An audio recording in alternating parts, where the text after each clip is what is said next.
ശനി ഞാൻ ആള്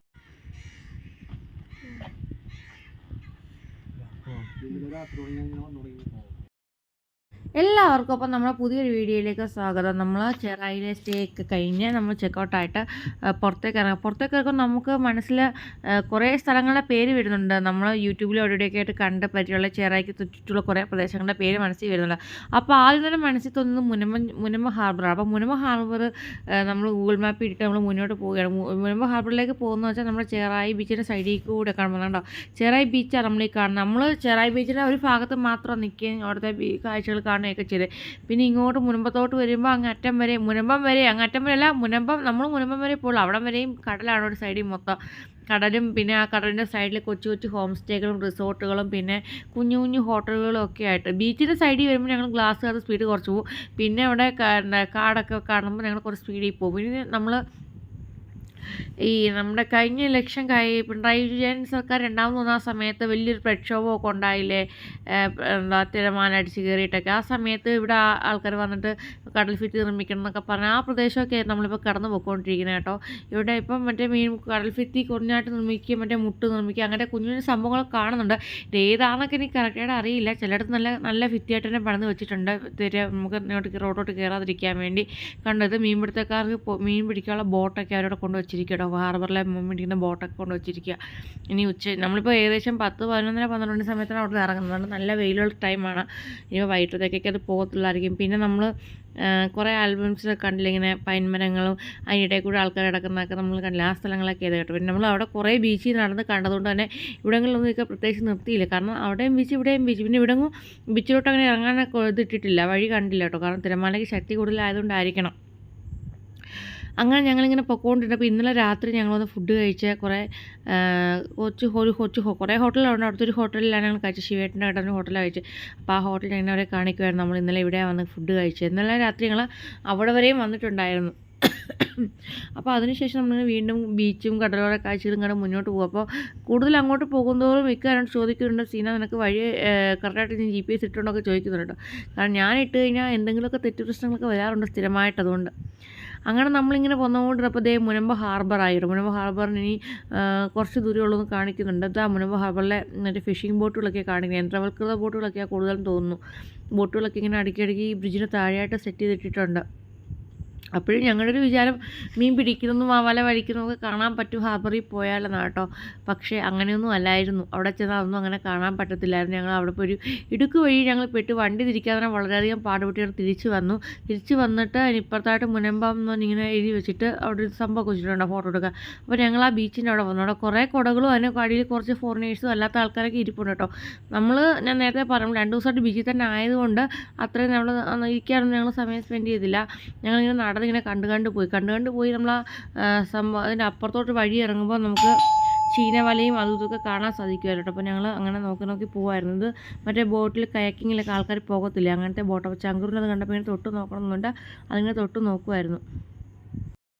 നോക്കിയിട്ട് അവനാണെങ്കിൽ അത്തച്ചൂടെ പോകാൻ ഓട്ടോടെ. പിന്നെ എനിക്ക് ചങ്കൂർ ഞാൻ ഒറ്റയ്ക്ക് എൻ്റെ കൂടെ നിൽക്കുന്നൊക്കെ പറഞ്ഞിട്ട് ഞാൻ അവനെ പയ്യപ്പേ നടത്തിയത്. ഭയങ്കര വെയിലെന്ന് പറഞ്ഞാൽ ഇപ്പോഴത്തെ ഇത്രയും ചൂടില്ല, എന്നാലും നല്ല വെയിലുണ്ടായിരുന്നു ബീച്ചിൻ്റെ സൈഡിൽ, അറിയാമല്ലോ. അപ്പോൾ ഞങ്ങളിങ്ങനെ ആ മുനമ്പോന്നൊക്കെ ചോദിച്ചിങ്ങനെ നോക്കി. അവിടെ ആണെങ്കിൽ അത്രയും വേഗത്തും ഈ മണ്ണി വളർന്ന ചെടികളൊക്കെ ഉണ്ട്. അപ്പോൾ അതിൻ്റെ പൂവൊക്കെ കണ്ട് ഞങ്ങളിങ്ങനെ പോവാം. അങ്ങനെ മുമ്പോട്ട് പോയപ്പോൾ അവിടെ ചീനവലയൊക്കെ ഉണ്ട് കേട്ടോ. അപ്പോൾ ചീനവല കണ്ടിട്ടൊക്കെ പോകാൻ നിൽക്കുക. അങ്ങനെ പോയപ്പോൾ അവിടെ പണ്ട് ആലപ്പുഴ പോയപ്പോൾ ഞങ്ങളിതുപോലെ കണ്ടായിരുന്നു. ഇങ്ങനെ ആലപ്പുഴയല്ല, കുമരകത്ത് പോയപ്പോൾ ഇങ്ങനെ പായൽ പോലെ ഇങ്ങനെ അത് പക്ഷേ പായലായിരുന്നു. പായൽ പോലെ ഇത് പക്ഷേ പായലല്ല, ഏതോ ഒരു ചെടിയുടെ കായും എല്ലാം കൂടെ വന്ന് വീണിട്ടിങ്ങനെ അതിങ്ങനെ നീങ്ങി പോകുന്നു കേട്ടോ. അപ്പോൾ അതിനൊപ്പം നമ്മുടെ മറ്റേ ബോട്ടും അങ്ങനെ സൈഡിൽ നിന്ന് പോകുമ്പോൾ ഇതനുസരിച്ച് അങ്ങോട്ടും ഇങ്ങോട്ടും ഇങ്ങനെ അനങ്ങിക്കൊണ്ടേ ഇരിക്കും കേട്ടോ. കണ്ട ഒരു രാജ്യത്തിൻ്റെ പടം പോലെ വേൾഡ് മാപ്പിൽ കൺട്രീസ് ഇങ്ങനെ കിടക്കുന്ന പോലെ അങ്ങോട്ടും ഇങ്ങോട്ടും ചിതറിക്കിടന്ന് ഇങ്ങനെ അനങ്ങി പോകുന്നുണ്ട് കേട്ടോ. ഞങ്ങളിങ്ങനെ കണ്ടുകൊണ്ടിരുന്നപ്പോഴാണ് നമ്മുടെ ചീനവല ഇട്ടേക്കുന്ന ആ സംഭവം കണ്ടു. അപ്പോൾ പറഞ്ഞു വാ നമുക്ക് അങ്ങോട്ട് പോയി ചോദിച്ചു നോക്കാം, അത് കാണിക്കുമ്പോൾ ചോദിച്ചു നോക്കാം. അങ്ങനെ നമുക്ക് കാണാമല്ലോ, മക്കളെ കാണിക്കാമല്ലോ എന്ന് വിചാരിച്ച് അങ്ങനെ ഞങ്ങൾ മുന്നോട്ട് വന്നപ്പം ഇക്ക ആണെങ്കിൽ ആ ചേട്ടനോട് ചോദിച്ചു, ഞങ്ങളൊന്ന് കയറി കാണണം. അവിടെ ഒരു ഷെഡ് കണ്ടോ ഗ്രീൻ കളറിൽ, ആ ഷെഡിൽ ഒരു ചേട്ടൻ 2-3 ആൾക്കാരുണ്ട്. അപ്പോൾ ഇങ്ങനെ കയറ്റി കാണിക്കാമോ ചോദിച്ചു. പറഞ്ഞു എന്താ കയറി കണ്ടോ എന്ന് പറഞ്ഞു. അപ്പോൾ കട്ടി കുറഞ്ഞ പണ്ടത്തെ ഒരു പാലം കേട്ടോ, കമ്പലൊക്കെ ഉറപ്പിച്ചിട്ട്. പണ്ടേ പാലത്തിൽ കയറാൻ എനിക്ക് പേടിയാണ്. അപ്പോൾ ഞാൻ ആരെങ്കിലും കൈ പിടിച്ചാൽ പറഞ്ഞു. ഇപ്പോൾ ഇക്ക മക്കളെ 2 പേരെയും പിടിച്ചോളും, എന്നെ കൂടെ പിടിക്കുമെന്ന് പറയാൻ പറ്റാത്ത അവസ്ഥയായതുകൊണ്ട് ഞാൻ കുറച്ച് നേരം അവർ പോകുന്ന നോക്കി നിന്നിട്ട് പയ്യെ ഞാൻ പോയി കേട്ടോ. അപ്പോൾ ഇവർ അങ്ങോട്ട് പിക്കായ ഒരാൾ ചങ്കുറിനെ ആ ചേട്ടൻ വന്ന് പിടിച്ചോണ്ട് കേട്ടോ. പിടിച്ചിട്ട് ആ ചേട്ടൻ ഇരിക്കുന്ന കസേരയാണ്. എന്നിട്ട് അവിടെ ഇങ്ങനെ ഓരോ കാര്യങ്ങളൊക്കെ പറഞ്ഞു തരുന്നത്. പണ്ടാണെങ്കിൽ കൈവച്ച് ഇങ്ങനെ ചീനവല പൊക്കുകയും താക്കുകയൊക്കെ ചെയ്യുമായിരുന്നു കേട്ടോ. പക്ഷേ ഇപ്പം മോട്ടർ ഉപയോഗിച്ച് ചെയ്യുന്നത്. ഇപ്പോൾ അത്രയും ഭാരമൊന്നും ആരും ഇങ്ങനെ കൈവച്ച് കറക്കി പോകത്തില്ല. ഇതിപ്പോൾ ഇത് കണ്ടോ, നമ്മുടെ ബൈക്കിൻ്റെ ഹാൻഡിൽ പോലത്തെ പണ്ട് നമ്മളിങ്ങനെ കറക്കി പോയത്. ഇപ്പോൾ ഇതിൻ്റെ അകത്ത് വേറെ ഗിയറോ എന്തോ സംഭവങ്ങളൊക്കെ ഘടിപ്പിച്ചിട്ട് അങ്ങനെ ഇപ്പോൾ ചീനവല പൊക്കുകയും താക്കുകയൊക്കെ ചെയ്യുന്നത്. ഈ പായലും കാകളൊക്കെ അതിൻ്റെ ഇടയിൽ ഒന്ന് അടിയുമ്പോഴും ഈ ബോട്ട് ഇങ്ങനെ സ്പീഡിൽ പോകുമ്പോഴൊക്കെ ചീനവലകൾ കേടുപാട് പറ്റുമെന്നും അന്നേരം അതിങ്ങനെ കയർ വെച്ച് വലിച്ചെടുക്കുമെന്നും ഒക്കെ അതിങ്ങനെ മെയിൻ്റെനൻസ് ചെയ്യുന്നതൊക്കെ ഇക്കായിട്ട് പറഞ്ഞു കൊടുക്കും കേട്ടോ. അപ്പോൾ ഇതിൻ്റെ ഇടയ്ക്ക് ഞങ്ങൾ സംസാരിക്കുന്നതൊക്കെ ഞാൻ എടുത്തിട്ടുണ്ടായിരുന്നു. പക്ഷേ അത് ഇതിൻ്റെ ഇടയ്ക്ക് നമ്മൾ വോയിസ് ഓവർ കൊടുക്കാനാക്കി അത് മാറിപ്പോയി കേട്ടോ. അതുകൊണ്ടാണ് കേൾപ്പിക്കാൻ. ആ ചേട്ടൻ ആദ്യം വിചാരിച്ചത് നമ്മൾ മീൻ മേടിക്കാനാണ് വന്നേ, അല്ല മീനൊന്നും കയറിയില്ല ഇതുവരെ എന്ന് പറഞ്ഞപ്പോൾ ഒരു മീൻ വേണ്ട, ഞങ്ങളിങ്ങനെ കണ്ടാൽ മതി എന്ന് പറഞ്ഞു. അതൊക്കെ രസമല്ലേ, എപ്പോഴും കാണാൻ പറ്റത്തില്ല. നമ്മളിങ്ങനെ ചീനവലകളിലൊക്കെ കവിതകൾക്കകത്തും ഒക്കെ നമ്മൾ പുസ്തകത്തിലൊക്കെ വായിച്ച് പഠിച്ചിട്ടല്ലേ ഉള്ളൂ ചീനവലകളെ പറ്റിയൊക്കെ. അപ്പം ഞങ്ങൾ ചീനവലകളിലൊക്കെ കണ്ട് കുറച്ച് നേരം ഇങ്ങനെ നിന്നു. അപ്പോൾ അതിനകത്ത് പോകുന്നതൊക്കെ കണ്ട് ഇങ്ങനെ കുറേ നേരം നിന്നിട്ട് മുനമ്പം ഹാർബർ കണ്ടില്ലെങ്കിലും മുനമ്പത്തെ ചീനവലകളും അവിടുത്തെ ആ വിശേഷങ്ങളൊക്കെ കണ്ടും കേട്ടു പറഞ്ഞിട്ട് ഞങ്ങൾ പയ്യെ അവിടെ നിന്ന് തിരിച്ചിറങ്ങാനുള്ള പദ്ധതി തയ്യാറാക്കും കേട്ടോ. അടുത്ത അപ്പോൾ എങ്ങോട്ടാണ് ഇക്ക എന്നോട് ചോദിക്കുന്നുണ്ട്. അപ്പോൾ അടുത്ത ലൊക്കേഷൻ എന്ന് പറയുന്നത് ഞങ്ങൾ ആദ്യം ഒരു ഫ്ലോട്ടിംഗ് ബ്രിഡ്ജിനെ പറ്റി കേട്ടായിരുന്നു എറണാകുളത്തുള്ള. ഇപ്പോൾ ഞങ്ങൾ ആ ഫ്ലോട്ടിംഗ് ബ്രിഡ്ജിൽ പോയിട്ട് വന്ന ശേഷമൊക്കെയാണ് നമ്മുടെ വർക്കലയിൽ ഫ്ലോട്ടിംഗ് ബ്രിഡ്ജ് തകർന്നതൊക്കെ. അപ്പോൾ ഞങ്ങൾ നെക്സ്റ്റ് ഫ്ലോട്ടിംഗ് ബ്രിഡ്ജ് ലക്ഷ്യമാക്കി പോയിക്കൊണ്ടിരിക്കുന്നത്. നമ്മൾ ആ പോയ വഴിയിൽ തന്നെ തിരിച്ച് വന്നിട്ടാണ് ഫ്ലോട്ടിംഗ് ബ്രിഡ്ജിലേക്ക് പോകുന്നത്. അത് മുൻപത്ത് പോയിട്ട് തിരിച്ച് വീണ്ടും ചെറായി വന്നിട്ടാണ് നമ്മൾ ഫ്ലോട്ടിംഗ് ബ്രിഡ്ജിലേക്ക് പോകുന്നത്. അങ്ങനെ മുനമ്പം ബീച്ചും ചെറായി ബീച്ചും കണ്ട് ഞങ്ങൾ കുഴിപ്പള്ളി ബീച്ചിലേക്ക് പോകട്ടോ. കുഴിപ്പള്ളി ബീച്ചിലേക്ക് അങ്ങനെ എത്തിക്കൊണ്ടിരിക്കുമ്പോൾ ഇടവഴികളിലൊന്നും വലിയ ആളോ അനക്കോ ഒന്നും ഉണ്ടായില്ല. അപ്പോൾ ഇക്ക പറഞ്ഞു, അങ്ങനെയൊക്കെ ബീച്ചുണ്ടോ സീന, ഇനി പറഞ്ഞ വഴി ശരിയാണോ എന്നൊക്കെ ചോദിക്കുന്നുണ്ട്. മറ്റേ മുനമ്പ് ഹാർബറിൽ പോയ പോലെ ആകുമോ, ഇടയ്ക്കിട്ട് തിരിക്കാണെന്ന് എനിക്ക് വയ്യാന്നൊക്കെ ഇക്ക എന്നോട് പറയുന്നത്. ഇതിലൊക്കെ ആൾ കാണും, ഞാൻ ഇഷ്ടംപോലെ കണ്ടിട്ടുണ്ട്, ഇൻസ്റ്റാഗ്രാം റീലും യൂട്യൂബിലും ഒക്കെ കണ്ടുകൊണ്ടിരിക്കുക, ധൈര്യമായിട്ടൊക്കെ വാ എന്നൊക്കെ പറഞ്ഞ് ഇക്കാൻ വിളിച്ചിട്ട് ഇങ്ങനെ പോകട്ടോ. അങ്ങനെ കുറേ ദൂരം ഇങ്ങനെ പോയി. കുറേ ദൂരം പോയപ്പോൾ റോഡെല്ലാം കട്ടറൊക്കെ ആയിരുന്നു. അപ്പോഴേക്കും പിന്നെയും പറഞ്ഞു, സീന ഇല്ല ധൈര്യമായിട്ട് വാ എന്ന്. അപ്പോൾ ഏകദേശം 1 മണി 1:30 ആയിരുന്നു. അപ്പോൾ എല്ലാവരും വിശക്കുന്നു പറയുന്നുണ്ടായിരുന്നു. അപ്പോൾ ഇക്ക നമുക്ക് എന്തായാലും അവിടെ നോക്കിയിട്ട് നോക്കിയിട്ട് കഴിക്കുകയെന്ന് ചെയ്യാം, അത്ര ഫേമസ് റിസോർട്ട് അവിടെ ആണെങ്കിൽ റിസോർട്ടൊക്കെ ആകുമ്പോൾ ഫുഡ് അവിടെ നിന്ന് കഴിക്കാനൊക്കെ പറഞ്ഞു. അങ്ങനെ ഞങ്ങൾ മുന്നോട്ട് പോയി അങ്ങനെ നമ്മൾ കുഴിപ്പള്ളി ബീച്ചിലെത്തിയപ്പോഴുണ്ടല്ലോ അവിടെ ഭയങ്കര വെയിൽ. അന്നേരം ആ സമയത്ത് ഫ്ലോട്ടിംഗ് ബ്രിഡ്ജിൽ ആരെയും കയറ്റുന്നുമില്ല. കാരണം 10-15 മിനിറ്റ് നമുക്ക് അവിടെ ടിക്കറ്റ് എടുത്തിട്ട് നിൽക്കുക. റിപ്പീറ്റായിട്ട് കാരണം ഒക്കെ പറയുന്നുണ്ടല്ലോ. എന്തെങ്കിലും ബുദ്ധിമുട്ട് കേൾക്കുന്ന ഉണ്ടാവുകയാണെങ്കിൽ സോറി കേട്ടോ. അതിനിവിടെ മൂക്കടപ്പുണ്ട്, സൗണ്ട് ശകലം ഇതായിട്ടിരിക്കുക, അതുകൊണ്ടാണ് കേട്ടോ. അങ്ങനെ ഞങ്ങൾ ഇങ്ങനെ കുഴിപ്പള്ളി ബീച്ചിൽ വണ്ടി പാർക്ക് ചെയ്തിട്ട് അവിടെ നിന്ന് നമ്മൾ കുറച്ച് അവിടുത്തെ കാര്യങ്ങളൊക്കെ നോക്കി ചോദിച്ചു. അവിടെ ഒരു ചേട്ടനുണ്ടായിരുന്നു, ഈ ബബിൾസൊക്കെ വിൽക്കുന്നത്. അപ്പോൾ ആ ചേട്ടനോട് കാര്യങ്ങളൊക്കെ ചോദിച്ച് മനസ്സിലാക്കി. അതുപോലെ ഈ ബീച്ച് ചെറായി ആണെങ്കിലും മുനമ്പാണെങ്കിൽ കുഴിപ്പള്ളിയാണ് ഒരൊറ്റ ഡിസഡ്വാൻറ്റേജേ ഉള്ളൂ, അവിടെ ഒത്തിരി നായ്ക്കൾ അതിങ്ങനെ കറങ്ങി നടക്കുക. പല ഡിസൈനിൽ, പല വലിപ്പത്തിൽ, പല കളറിലുണ്ട്. ഞാനിക്കാണെങ്കിൽ കണ്ട് ഭയങ്കര പേടിയാവുന്നുണ്ടായിരുന്നു. കുറേ ആൾക്കാർ ഫുഡ് കഴിക്കുന്നുണ്ട് അവിടെ, നമ്മളെ തൊട്ട് പിറകി നിൽക്കുക. അപ്പോൾ നമുക്കങ്ങനെ ശീലമില്ലാത്തതുകൊണ്ടായി എനിക്കാണിപ്പോൾ ഭയങ്കര പേടിയും ഒരു വൃത്തിക്കുറവ് പോലെ എനിക്ക് ഫീൽ ചെയ്തിട്ട്. അങ്ങനെ അവിടെ ഇരുന്ന് ആൾക്കാർ ആഹാരം കഴിക്കുന്നല്ലോ എന്ന് ഞാൻ വിചാരിച്ചു. പിന്നെ ഞങ്ങൾ ഫുഡ് കഴിക്കാനായിട്ട് അവിടെ ഒരു പുതിയൊരു ഹോട്ടലിൻ്റെ പരസ്യം വെച്ചിട്ടുണ്ട്. അത് കണ്ട് ഇച്ചിരി നടന്ന് വന്ന് ഒത്തിരി ദൂരം ഉണ്ടായിരുന്നു. ഞങ്ങൾ ഏകദേശം 1 കിലോമീറ്ററോളം നടന്നെത്തി. അതിൻ്റെ മുകളിൽ ഹട്ടായിട്ടായിരുന്നു. ഞങ്ങളപ്പോൾ അതിൻ്റെ മുകളിൽ കയറി ഫുഡ് കഴിക്കാനിരിക്കട്ടോ, ഞാനും ചങ്കുവും സത്തും കൂടി. അപ്പോൾ ഞങ്ങൾ കഴിച്ചുകൊണ്ടിരുന്ന സമയത്തൊന്നും വീഡിയോ എനിക്ക് എടുക്കാൻ പറ്റിയില്ല, കാരണം മക്കൾക്കൂടെ കാര്യങ്ങൾ മാനേജ് ചെയ്യുന്നുണ്ട്. ഞങ്ങൾ കഴിച്ചിട്ട് താഴെ ഇറങ്ങി. അപ്പോൾ ഇക്ക പയ്യെന്ന് കഴിക്കുമായിരുന്നു. അപ്പോൾ ഞാൻ ഇവർ താഴെ ഇറങ്ങിയപ്പോൾ അവിടുത്തെ ഒരു അമ്മൂമ്മ പറഞ്ഞു, മോളെ കുഞ്ഞുങ്ങൾ കഴിച്ച് കഴിഞ്ഞുകൊണ്ട് പിറകെ കുതിരയുണ്ട്, അതിനെ കൊണ്ട് കാണിക്കാൻ പറഞ്ഞു. കുതിരയെന്ന് കേട്ടതുമല്ല, കുതിരയായാലും പുലിയായാലും എന്തെങ്കിലും കേട്ടാൽ മതി സത്ത് ചാടിപ്പോ. സത്ത് ഓടി വന്ന് ഏതോ സത്തിനെ വളർത്തുക എന്നുള്ള ഭാവത്തിൽ സത്ത് ചാടി അതിനെ വന്ന് തൊടുകയും ഒക്കെ ചെയ്തു. പശുവിനെ പോലും സത്ത് തൊട്ടി ഇതുവരെ കണ്ടിട്ടില്ല. നമ്മൾ ആ പശുവിനെ കാണുന്ന ലാഘവത്തോടെയാണ് സത്ത ചെയ്യുന്നത്. അതിൻ്റെ വാലിങ്ങനെ സത്തിനെ കാണുമ്പോൾ ആട്ടി കാണിക്കുന്നുണ്ട്, ഇങ്ങനെ അനക്കി കാണിക്കുന്നുണ്ട്. സത്ത് അതിനെ തൊടാൻ പറ്റുമോ എന്നൊക്കെ ചോദിച്ച് പയ്യെ അതിനെ തൊടാൻ ശ്രമിച്ചുകൊണ്ടേ ഇരിക്കും കേട്ടോ. അതിൻ്റെ തലയിൽ നെറ്റിയിലൊക്കെ തൊടണം. നമ്മുടെ ചങ്കും അതൊക്കെ കണ്ട് പേടിച്ച് മാറി പോയി, ഞാൻ തൊടത്തില്ല, എനിക്ക് വേണ്ട. അപ്പോൾ അതിന് കുടിക്കാൻ അതിനെ നോക്കുന്ന ചേച്ചി വെള്ളമൊക്കെ കൊണ്ട് കൊടുത്തു. അപ്പോൾ എന്തോ മാളൂന്ന് എന്തോ പേര് പറഞ്ഞു. സത്തപ്പ പേരൊക്കെ ഇട്ട് വിളിക്കുന്നുണ്ടായിരുന്നു. എന്നിട്ട് അപ്പോൾ അവിടുത്തെ ആ ചേച്ചി പറഞ്ഞു നാരങ്ങ മുട്ടായി ഭയങ്കര ഇഷ്ടമാണ്, നാരങ്ങ മുട്ടായി കഴിക്കുമെന്നൊക്കെ പറഞ്ഞു. സത്യൻ്റെ ബഹളമൊക്കെ ഉണ്ടാകുന്നു, അത് വട്ടത്തിൽ ചാടുന്നുണ്ട്. അപ്പം ചങ്കുറിനെ അതിനെ തൊടണം എന്നുള്ള ആഗ്രഹം കൊണ്ട് ആ ചേച്ചി ചങ്കുറിനെ വിളിച്ചുകൊണ്ട് പോയി ആ കുതിരയെ തൊടിയിപ്പിക്കുക കേട്ടോ. കണ്ടോ, കുതിര ചങ്കുറ് തൊടാകുമ്പോൾ കുതിര തല കൊണ്ടുപോകുന്നുണ്ടോ, സത്ത് തൊടാകുമ്പോൾ കുതിര ഇങ്ങോട്ട് വരും, ചങ്കുറ് തൊടാകുമ്പോൾ കുതിര തലയും കൊണ്ട് അങ്ങോട്ട് പോകും. അപ്പോൾ ഞാൻ ചങ്കുറ് ചിരിയോടെ ചങ്കുറിനെ പേടിയിടാതെ പോകും. അപ്പോൾ ചങ്കുറിനോട് ചേച്ചി പറഞ്ഞു, മുന്നേ അവിടെ നാരങ്ങ മുട്ടായി ഉണ്ടെന്ന് മേടിച്ചുകൊണ്ടിരുന്നതിൽ കൂടെ നാരങ്ങ മുട്ടായി കാണുമ്പോൾ തരും. ഫൈനലി നമ്മുടെ ചങ്കുറ് അതിനെ തൊട്ട് കേട്ടോ. ആ കുതിരയ്ക്ക് ഓടാൻ പറ്റില്ല, സത്തൂടെ തൊട്ടോട്ടിരുന്നതുകൊണ്ട് അതിന് ഓടാൻ പറ്റിയില്ല. അപ്പോഴാ ഈ ചേച്ചിയുടെ ഹസ്ബൻഡ് അവിടെ നാരങ്ങ മുട്ടായി എടുത്തിട്ടുണ്ട്. മക്കളെ നാരങ്ങ മുട്ടായി കൊടുക്കുമ്പോൾ അതിങ്ങ് വരുമെന്ന് പറഞ്ഞു. അപ്പോൾ ഇവർ നാരങ്ങ മുട്ടായി കൊണ്ടുവന്ന് മേടിക്കാൻ പോയിക്കോട്ടെ രണ്ടുപേരുടെ. കുതിര ഇങ്ങനെ നോക്കും. ഞാൻ മാത്രം തൊട്ടില്ല, എനിക്ക് ഇതിനെല്ലാം പേടിയാണ്. അവർ രണ്ടുപേരുടെ ശ്രദ്ധിക്കുകയും തൊടുകയും എന്നൊക്കെ ചെയ്തു. ചങ്കുറിനും ശകലം പേടിയുണ്ട്. ഈ സമയത്തൊക്കെ അപ്പുറത്ത് ഫുഡ് കഴിക്കുകയും ഫോൺ ചെയ്യുകയും ഒക്കെ ആയിരുന്നു കേട്ടോ. ലാസ്റ്റ് ഞങ്ങളെ കാണാൻ ഇവിടെ തിരക്കി വന്നപ്പോഴാണ് സത്ത് കുതിരയുടെ ഇതിനകത്ത് നിൽക്കുന്നുണ്ട്, ഷെഡിൻ്റെ അകത്ത്.